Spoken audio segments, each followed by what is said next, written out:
Assalamualaikum warahmatullahi wabarakatuh. Kembali lagi ya, kita bertemu di channel Bang Pet Illustration. Kali ini, sesuai dengan janji Bang Pet kemarin, Bang Pet akan membawakan sebuah cerita yang berasal dari Bang Adi Jatmiko. Siapakah dia? Tonton dulu video Hari Anggoro Kasih yang ada di channel ini juga ya, agar kalian bisa lebih paham. Lantas, seperti apakah kisahnya? Simak video ini dan selamat datang di channel Bang Pet Illustration.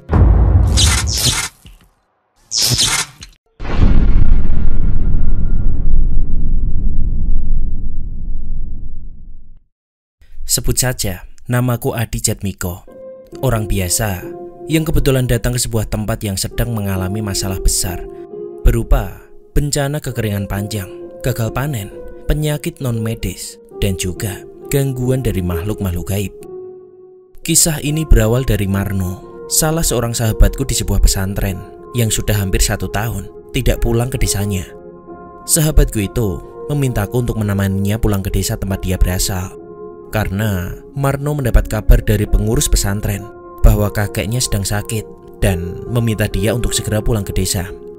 Aku kemudian meminta izin kepada Mbah Kiai untuk dapat mengantar Marno pulang ke kampungnya. Alhamdulillah, Mbah Kiai pun memberikan aku izin. Beliau juga memberiku sebuah batu akik berwarna hijau muda dan memintaku untuk memakainya di saat yang tepat. Aku sangat berterima kasih pada beliau karena tidak banyak santri yang bisa mendapatkan hadiah dari Mbah Kiai. Walaupun aku sendiri juga sedikit bingung dengan apa maksud Mbah Kiai. Tapi aku sungkan untuk bertanya, kenapa akik ini harus dipakai di saat yang tepat? Lalu, kapan saat yang tepat itu datang? Tanyaku dalam hati. Singkatnya, setelah menempuh perjalanan panjang, aku dan Marno pun tiba di desa tempat dia tinggal. Kami turun di jalan beraspal dan kemudian masuk ke dalam jalanan yang di sisi kanan kirinya sudah dicor. Jalanan ini sedikit lebih kecil, hampir sama seperti desa tempatku tinggal. Jalan berbatu yang dicor hanya di bagian kanan kirinya saja. Suasana sangat sepi sekali. Di setiap ladang yang kering kerontang dengan banyak pepohonan yang juga kering, kami tidak menjumpai seorang pun. Semakin kami jauh masuk ke dalam, jalanan berubah menjadi jalan berbatu. Semakin sunyi juga suasana yang kami rasakan. Masih jauh ya No? Tanyaku yang sudah mulai lelah berjalan. Masih Di, kalau kamu capek kita istirahat dulu aja, jawab Marno yang langsung duduk di sebuah batu besar. Desaku di balik bukit besar itu Di, imbuh Marno sambil menunjuk sebuah bukit yang dari tempat kami berada masih sangat jauh. Duh Gusti, berapa jam lagi sampai desamu No? Tanyaku sambil menggelengkan kepalaku. Ya 1 jam kurang lah, jawab Marno sambil tersenyum. Astagfirullah, apa ndak ada ojek Tono? Sahutku yang sepertinya sudah malas untuk kembali berjalan. Kalau beruntung nanti ada truk pengangkut kayu yang menuju ke sana juga. Ya udahlah, ayo lanjut lagi. Kita masih harus melewati pemakaman sebelum gelap, jawab Marno yang membuatku menelan ludah karena terkejut. Setelah cukup lama berjalan, bukit yang Marno maksud pun kini sudah semakin dekat. Kami memasuki jalan yang lebih sempit dari sebelumnya dan agak sedikit menanjak. Jam di tanganku sudah menunjukkan pukul 5 sore. Kami yang belum menjalankan sholat asar pun berhenti di sebuah sumur yang terlihat begitu seram di mataku. Di situ kami bermaksud untuk berwudu, tapi sayangnya ternyata sumur yang ada di pinggir ladang itu juga sudah mengering dan mau tak mau kami pun hanya bisa bertayamum untuk dapat menjalankan sholat asar. Setelah sholat, kami pun melanjutkan perjalanan. Perjalanan kini berubah menjadi mengerikan ketika kanan dan kiri jalan yang kami lalui adalah pemakaman dengan bangunan kecil berbentuk rumah di atasnya. Setiap makam yang ada di tempat itu memiliki rumah-rumah kecil seperti gubuk tanpa dinding. Hanya ada tiang-tiang dan diberi atap. Rumah-rumah kecil itu juga sudah terlihat lapuk, bahkan ada yang sudah rubuh, sehingga menambah ngeri pemandangan yang kulihat. Langkah Marno terlihat tergesa-gesa dan malah memasuki jalan setapak yang arahnya membawa kami ke tengah pemakaman. Aku yang mulai heran pun segera menghentikan langkah Marno dan menanyakan tujuan kami sebenarnya. Sek. Kamu mau pulang ke peristirahatan terakhir, Muno? Tanyaku sambil berhenti di belakang Marno. Asem, ya ndak lah. Kita motong jalan aja supaya lebih dekat, jawab Marno yang sedikit kesal dengan pertanyaanku. Kok bisa-bisanya ada desa yang jauh banget, apalagi harus lewat pemakaman gede kayak gini? Gerutuku sembari terus mengikuti langkah Marno. Wes, ayo jalan cepet, keburu gelap, ucap si Marno. Sampai di ujung pemakaman, ada sebuah jalan kecil dengan gapura bambu yang ada di ujung jalan itu. Setelah melewatinya, terlihatlah beberapa rumah yang jaraknya agak berjauhan. Dan setelah melewati beberapa rumah itu, kami pun sampai di rumah tempat Marno tinggal. Ayo masuk di, ujar Marno yang tersenyum menatapku. Assalamualaikum Mbah, teriak Marno sambil mengetuk pintu rumah yang terlihat sudah keropos di beberapa bagian. Waalaikumsalam, ujar seorang kakek dari dalam rumah itu. Ayo masuk di, ajak Marno yang membuka pintu rumah tersebut, kemudian langsung masuk ke dalamnya. Mbah Darman, kakek Marno yang sendirian tinggal di rumah itu, memaksa tubuh lemahnya untuk terbangun dari tidurnya. Marno yang melihat kondisi lemah kakeknya itu langsung berlari mendekati Mbah Darman. Kondisinya lemah dan hanya terbaring seorang diri di rumah ini. Tidak ada kamar di sana, hanya ada pembatas dari bilik bambu yang memisahkan sebuah ruangan besar dengan dapur. Posisi Mbah Darman sendiri berada di sebuah dipan bambu dengan kasur kapuk yang sudah menipis. Alhamdulillah kowe bali le. Maafkan Mbah sudah merepotkanmu, ucap Mbah Darman yang tersenyum senang ketika melihat cucunya datang. Aku pun segera menghampiri Mbah Darman, kemudian mencium tangan beliau. Mbah Darman juga terlihat sangat senang ketika melihat Marno pulang dengan membawa temannya. Maaf Yole, rumah Simbah seperti gubuk, ujar Mbah Darman yang membuatku terharu melihat kerendahan hatinya. Mboten nopo-nopo Mbah, sama saja. Yang penting ndak kepanasan, ndak kehujanan, jawabku sambil tersenyum mengusap punggung beliau. Simbah minta tolong Pak Surawan buat telepon ke pesantrenmu le. Simbah kangen sama kamu, ujar Mbah Darman yang kedua matanya terlihat mulai berkaca-kaca. Iya Mbah, Marno juga kangen, jawab Marno sambil memeluk Mbah Darman. Pemandangan itu membuatku terenyuh dan ingin meneteskan air mata. Mbah Darman adalah keluarga yang dimiliki Marno satu-satunya. Sementara Marno juga adalah satu-satunya keluarga Mbah Darman yang tersisa. Besok pagi kamu harus segera balik ke pesantren le, ujar Mbah Darman dengan tatapan kosong memandang bilik bambu yang ada di depannya. Loh, lah kenapa toh Mbah? Kan Simbah juga belum sehat. Aku sama Adi itu pulang buat nemenin Simbah. Kita nggak apa-apa beberapa hari di sini sampai Simbah cepat sehat lagi, jawab Marno sambil terus mengusap punggung Mbah Darman. Desa ini nggak aman le. Hujan sudah lama tidak turun. Penyakit juga datang terus. Yang paling bahaya itu apa Mbah? Munculnya makhluk-makhluk gaib yang sering menampakkan diri, jawab Mbah Darman yang terlihat mulai sedih. Sebagian warga sudah mulai mengungsi ke tempat saudara-saudara mereka yang ada di desa lain. Sebagian lagi sudah bersiap pergi, imbuh Mbah Darman yang membuat aku dan Marno terkejut. Pokoknya besok habis subuh kalian sudah harus pergi dari rumah ini karena Simbah takut akan terjadi sesuatu pada kalian.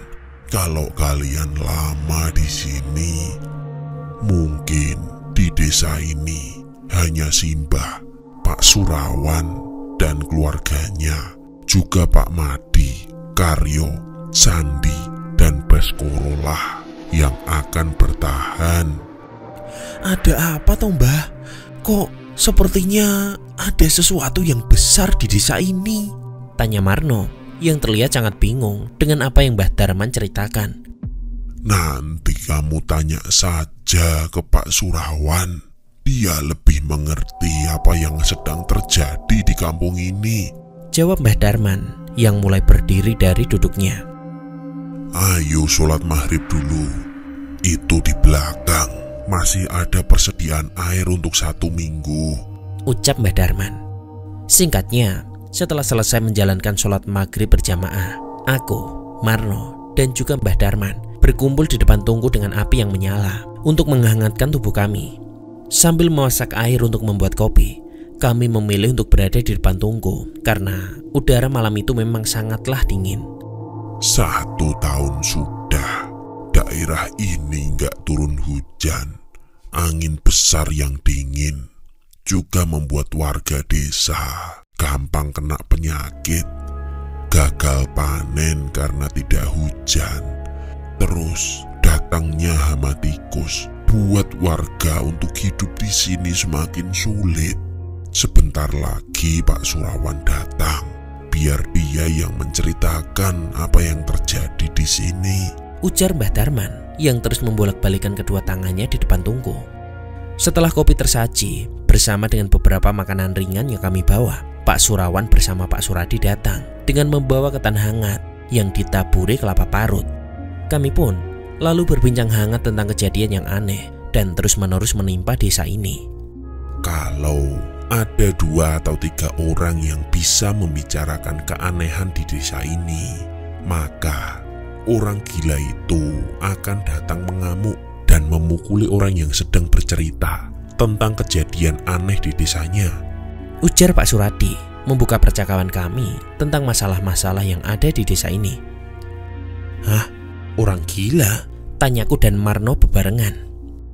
Jadi, sesudah desa ini ditimpa kemarau panjang, gagal panen, dan banyaknya penyakit menular, tiba-tiba datang seorang lelaki bertubuh tegap, bertelanjang dada, dan cuma memakai celana panjang warna coklat. Itu pun sudah compang-camping. Rambut pria ini gimbal dan sudah penuh banyak uban. Tapi orang itu memiliki kesaktian dan juga ilmu kebal, ujar Pak Surawan melanjutkan cerita Pak Suradi. Sebenarnya kami bingung mau mulai dari mana buat menceritakan masalah ini, Dek, imbu Pak Suradi sambil membuat rokok lintingan dari tembakau yang ada di plastik kecil miliknya. Sebelum di desa ini tertimpa pageblok, desa ini sering didatangi orang-orang dari kota. Ada yang ingin melihat keindahan alam di ujung desa ini, sampai ada juga yang pengen beli tanah di seluruh desa ini, ucap Pak Surawan menceritakan sesuatu yang dianggapnya menjadi awal malapetaka di sana. Betul, setelah Pak Lurah dan para pamong desa gagal merayu warga untuk menjual tanah dan kebunnya di ujung desa ini, mulailah kejadian-kejadian aneh datang. Menjelang panen padi, tiba-tiba hama tikus yang jumlahnya ratusan ribu datang dan merusak tanaman di ladang kami. Setelah gagal panen, hujan juga tak kunjung datang setelah musim kemarau berakhir. Kemudian ada juga muncul penyakit menular yang membuat beberapa warga desa sampai meninggal. Akhirnya muncul 1 orang gila yang memiliki kesaktian juga ilmu kebal itu.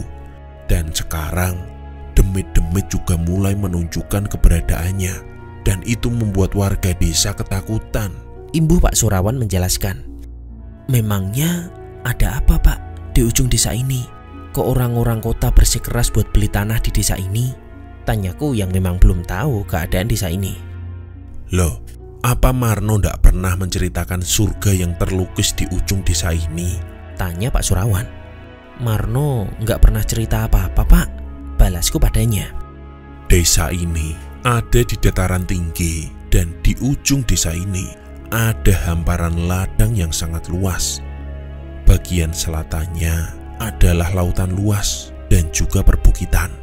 Dengan berjalan turun dari ladang itu, maka kita akan disambut 1 buah pantai yang sangat jarang dikunjungi orang, seru Pak Surawan menjelaskan apa yang menjadi daya tarik desa itu. Tapi kan jalan ke desa ini susah, terus harus lewat pemakaman yang nyeremin Pak. Tanyaku lagi yang merasa aneh dengan pemikiran orang-orang kota yang ingin membeli tanah di ujung desa ini. Kita tadi kan motong jalan ke desa ini lewat pemakaman Di. Sebenarnya ada jalan yang bisa dilewati mobil buat kesini, sahut Marno yang terus menggasak makanan yang ada di depannya. Walah, pantesan aja, jawabku yang merasa menjadi lebih bingung dengan tata letak desa ini. Ketika kami sedang seru-serunya membahas masalah yang ada di sini, tiba-tiba saja suara keras terdengar dari arah depan. Suara keras itu disertai pintu rumah yang melayang ke arah salah satu dipan bambu yang ada di rumah Mbah Darman ini.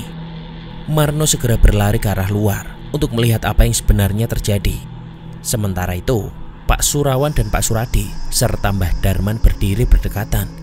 Mereka mulai merasa ketakutan karena mengetahui siapa yang sudah datang ke rumah ini. Aku segera berdiri dan menyusul Marno yang sudah berada di depan dengan tangan mengepal dan memandang tajam sosok lelaki bertubuh tegap dengan rambut gimbal yang tadi diceritakan oleh Pak Surawan. Tanpa berkata apa-apa lagi, Marno segera melesat menyerang orang yang ada di depannya. Orang yang dikatakan memiliki kesaktian dan tubuhnya kebal akan senjata. Marno pun langsung berkelahi dengan ilmu silat yang dia miliki. Berbagai jurus sudah Marno keluarkan untuk menyerang sosok yang memang sangat ditakuti oleh warga desa itu. Marno sendiri memang memiliki keahlian luar biasa dalam ilmu bela diri. Dia belajar secara khusus kepada anak Mbah Kiai yang bernama Gus Iman. Dan setauku, Marno juga sudah menguasai jurus-jurus yang dikombinasikan dengan tenaga dalam. Pertarungan yang awalnya terlihat seimbang itu kini sepenuhnya dikuasai oleh Marno. Apalagi Marno yang sedang emosi karena pintu rumahnya dirusak oleh orang yang menebar teror di desa itu. Beberapa kali pukulan dan tendangan Marno mengenai tubuh tegap orang yang dianggap gila oleh warga desa setempat. Tapi nampaknya pukulan-pukulan Marno seperti tak berarti apa-apa bagi sosok tegap itu. Sampai akhirnya aku merasakan kembali sebuah dorongan yang memintaku untuk memakai cincin akik pemberian Mbah Kiai tadi pagi. Dengan cepat aku segera mengambil cincin itu dan langsung memakainya. Hal aneh pun mulai kurasakan. Tubuhku terasa hangat dan seperti memiliki energi yang kuat. Aku mulai membantu Marno yang terlihat frustasi karena pukulan dan tendangannya belum juga dapat merobohkan lawannya. Dengan cepat, aku pun mendapatkan kesempatan untuk melayangkan sebuah pukulan dengan tangan kananku yang sudah menggunakan akik pemberian Mbah Kiai. Tak disangka, hanya dengan sekali pukulan saja, sosok tegap itu roboh tepat di hadapan Marno. Marno yang masih sangat kesal pun lalu menginjak batang leher orang yang sangat kuat itu. Tapi tiba-tiba saja, orang gila itu langsung menghilang dari hadapan kami. Loh, kok hilang? Ujar Marno yang merasa sangat terkejut. Sialan, imbuh Marno lagi. Ketika sudah aman, Mbah Darman dan Pak Surawan menghampiri kami ke depan. Pak Suradi juga mengambil daun pintu rumah milik Mbah Darman, kemudian menempelkannya pada kusen pintu itu. Udara malam itu sangatlah dingin karena angin bertiup sangat kencang. Pak Surawan dan Pak Suradi yang rumahnya berdekatan merasa takut untuk pulang ke rumah mereka. Benar kan kata saya, orang itu punya kesaktian yang luar biasa no. Dia bisa datang dan pergi sesuka hatinya, ujar Pak Surawan. Pak, tapi kita harus merencanakan sesuatu untuk mengusir orang itu dan mengembalikan kondisi desa menjadi pulih, Pak, ujarku dengan mantap. Nah, ini anak muda yang saya tunggu-tunggu, kritis, berani, dan bersemangat, balas Pak Surawan yang merasa senang dengan apa yang tadi kusampaikan. Kamu yakin Di mau membantu warga desaku?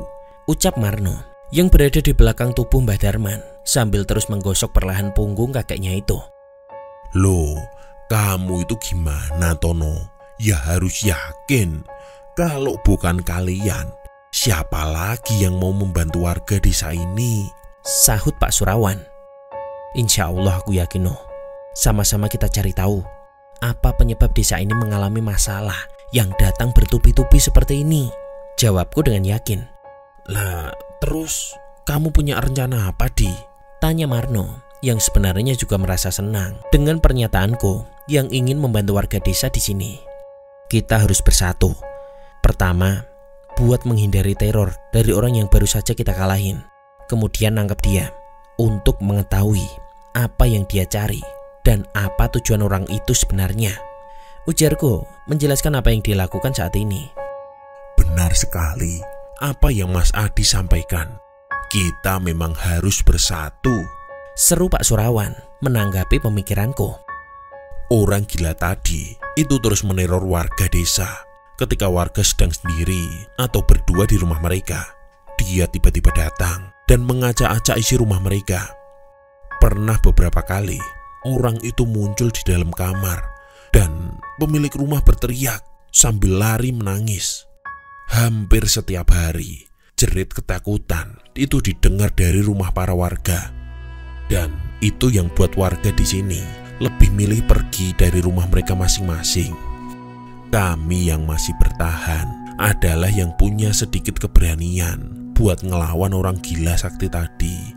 Ya, walaupun perlawanan yang kami lakukan selalu berakhir dengan kekalahan, bahkan malah menimbulkan masalah baru, seperti ada yang luka dan ada yang jatuh sakit. Bahkan sudah ada 2 warga yang sampai meninggal karena dicekik orang gila itu. Imbu Pak Surawan yang menjelaskan semua tentang orang yang tadi berhasil kami kalahkan. Terus langkah kita apa Di? Tanya Marno yang amarahnya mulai bangkit mendengar apa yang diceritakan Pak Surawan.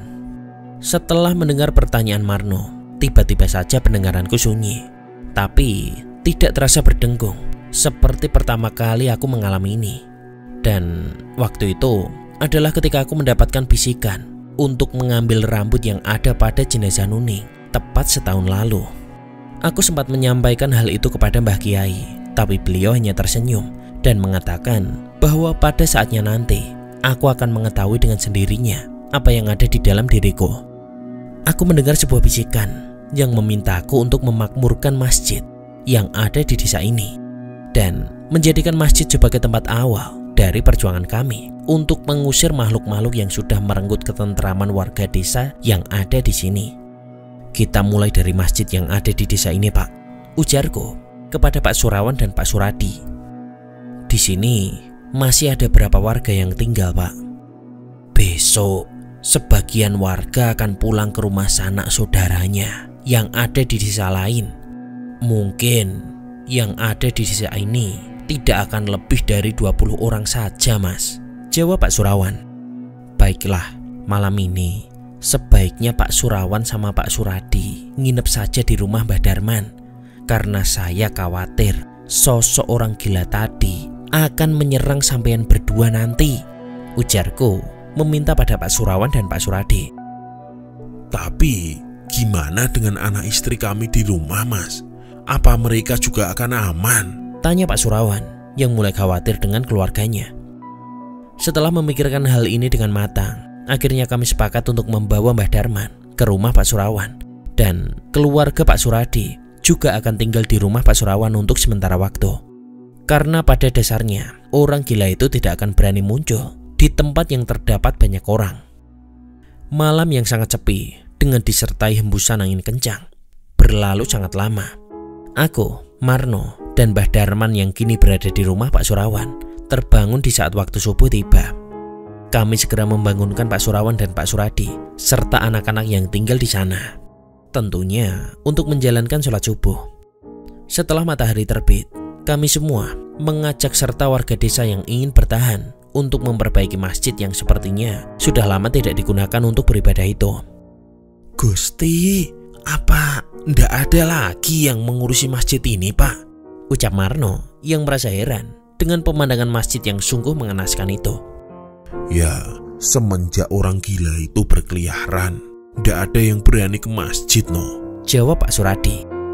Ya sudah, nanti kita bahas lagi. Yang penting saat ini kita bersihkan masjid ini dulu, sahutku yang mulai berdoa kepada Allah Subhanahu wa Ta'ala untuk memohon perlindungan serta pertolongan dari segala mara bahaya yang sedang mengintai kami saat ini. Dari masjid yang berada di tengah desa, kami dapat melihat beberapa warga yang mulai pergi meninggalkan desa ini Dan orang-orang yang akan pergi itu merasa heran dengan apa yang sedang kami lakukan saat ini.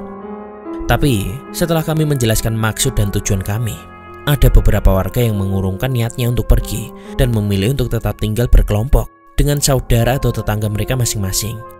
Sebagian warga yang mengurungkan niatnya untuk pergi lalu ikut kami membantu membersihkan masjid dan juga menyiapkan segala kebutuhan yang kami perlukan. Tepat sebelum masuk waktu zuhur, aku langsung mengumandangkan azan di masjid yang kini sudah dapat digunakan kembali untuk menjalankan ibadah. Warga yang ada di luar masjid itu pun terkejut dengan suara teriakan kencang yang entah datang dari mana. Teriakan itu mulai disambut dengan hembusan angin yang juga sangat kencang. Dan itu membuat warga yang berada di luar masjid memilih untuk segera masuk ke dalam karena mereka merasa ketakutan. Angin kencang yang datang dengan membawa awan-awan hitam dengan cepat membuat area sekitar desa menjadi gelap. Teriakan seseorang terus saja terdengar hingga kami selesai menjalankan ibadah sholat zuhur. Langit yang semakin gelap itu pun juga membuat suasana desa menjadi semakin mencekam. Warga yang mulai merasa takut pun terlihat bingung dengan keadaan yang baru mereka alami saat ini. Mari sama-sama kita berdoa, minta perlindungan dan pertolongan Allah. Jangan takut berlebihan karena ada Tuhan pencipta alam semesta bersama kita saat ini, ujar Pak Malik yang dulunya adalah seorang marbot di masjid ini. Setelah selesai berdoa, tiba-tiba kami mendengar sebuah suara yang menggema dan terdengar sangat menakutkan.